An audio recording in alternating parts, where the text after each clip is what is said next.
Hello mga kabor, good morning, magandang araw po sa inyong lahat mga kabor. Panibagong araw, panibagong pag-asa, panibagong vlog na naman tayo mga kabor. For today's video and for today's vlog mga kabor, magluluto tayo ng tinatawag dito sa amin mga kabor, laswa. Kung hindi nyo alam ang laswa mga kabor, papakita ko sa inyo kung paano magluto ng tinatawag na laswa dito sa amin sa Capiz mga bor. Papakita ko sa inyo mga bor kung ano yung tinatawag na laswa, yung tinatawag dito sa amin sa Capiz. So let's go mga bor, magluluto tayo. Ito nga pala yung ingredients natin mga bor. Meron tayong kalabasa, malunggay, tapos dito lamhay. Itong lamhay yung tawag sa amin dito, yung pang saluyot. Tapos ito, mga bor, yung ugat ng gabi mga bor. Sa gabi ito kinukuha mga bor, kung alam nyo. Yan o, takway. Ugat to ng gabi mga bor. Tapos, natin sa sahog. Pritong isda. Yung isda naman mga bor, tinatawag dito sa amin ay gisaw. Yan. Ang una po natin gagawin mga bor ito. Maglalagay tayo dito ng tubig. Tapos meron tayong sibuyas at saka luya mga bor. Lagay natin dito sa tubig mga bor. At saka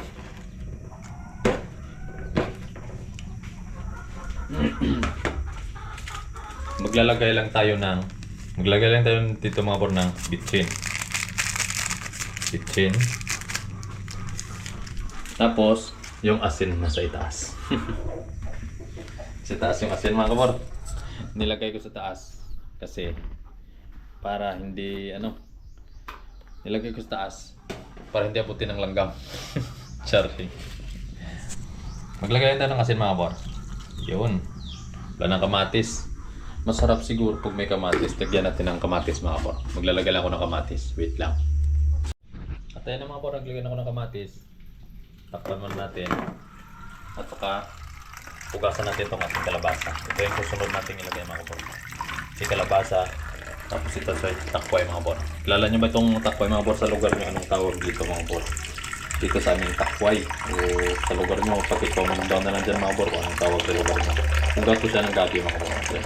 Putol-putol ko na at saka pinanitan. Tingnan natin mga bro kung kumukulo na yung ating niluluto.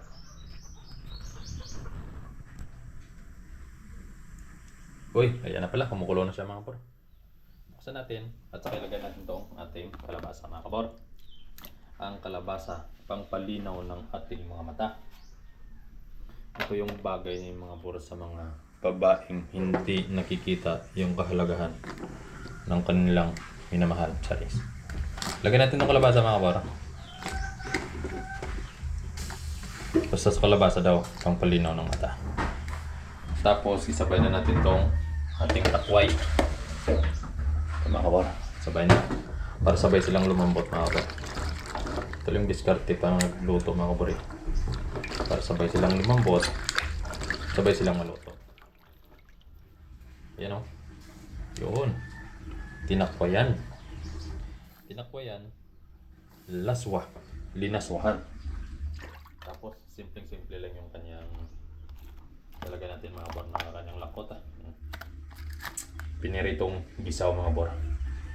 Meron pang saluyot at saka masustansyang dahon ng malunggay mga bor. Alright, let's go. Takpan muna natin. Yun. Takpan natin mga bor. Hintayin natin lumambot yung ating kalabasa at saka takway. Tapos ilalagay natin itong ating pinirito, saluyot, at saka masustansyang balunggay mga bor. Ayan na mga bor, after 10 minutes kumukulo na siya. Tingnan natin naman puro pag malambot na. Lumambot na yung ating kalabasa at saka takway. Yun, malambot na nga. Pwede na natin ilagay ito mga bor. Ito yung ating pritong isda. Siguro 3 piraso lang. 3 lang mga bor. Yung 2. Tapos itong natira ating iulam. Atin na namang ipares sa ating laswa mga kabor. Yun. Tapos ilalagay natin itong ating saluyot. Naugasan ko na ito kanina mga kabor. Saluyot. Pamuli yung dahon ng malunggay mga kabor. Yun o. Masarap to. Masarap naman to mga kabor. Ihigop naman tayo ng masustansya. Masarap na sabaw ng laswa mga kabor.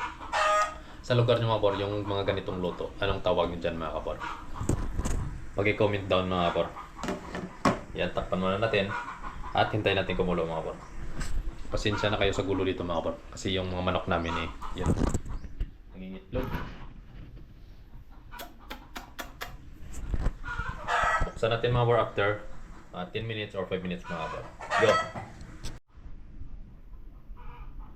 After 5 minutes mga kapor, tingnan nyo. Kumukulo na siya mga kapor. At yan na yung hudyat. Para ilagay natin yung ating pinakamasustansyang gulay mga kapor. Balonggay. Ito mga kapor, yung ating balonggay. Hinugasan ko rin ito kanina. Ilalagay natin. Maganda din dito ilagay mga kapor is yung hipon. Kusog po. Yan din maganda yan nilagay sa laswa mga kapor. Yun o. Kaso allergy tayo. Allergy yung ating katawan. Kaya ito. Isda yung ating nilagay mga kapor. Sa inyo mga kapor, pwede naman dyan hipon o kung ano yung nilagay nyo. Yan na mga kapor. Yung balonggay kasi mga kapor, mabilis niya yung maluto eh. Tikman natin yung kanyang lasa.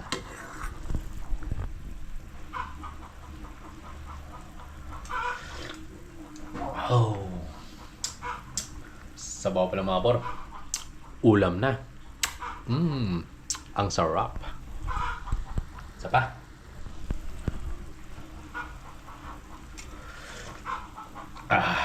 Hindi natikim to Kain na talaga to. So ayan na mga kapor, luto na yan yung ating laswa. Itong natirang prito, yan, ipapares natin yan mga kapor. Takpan natin, at saka luto na. Mamaya, kakain na tayo mga kapor. Let's go!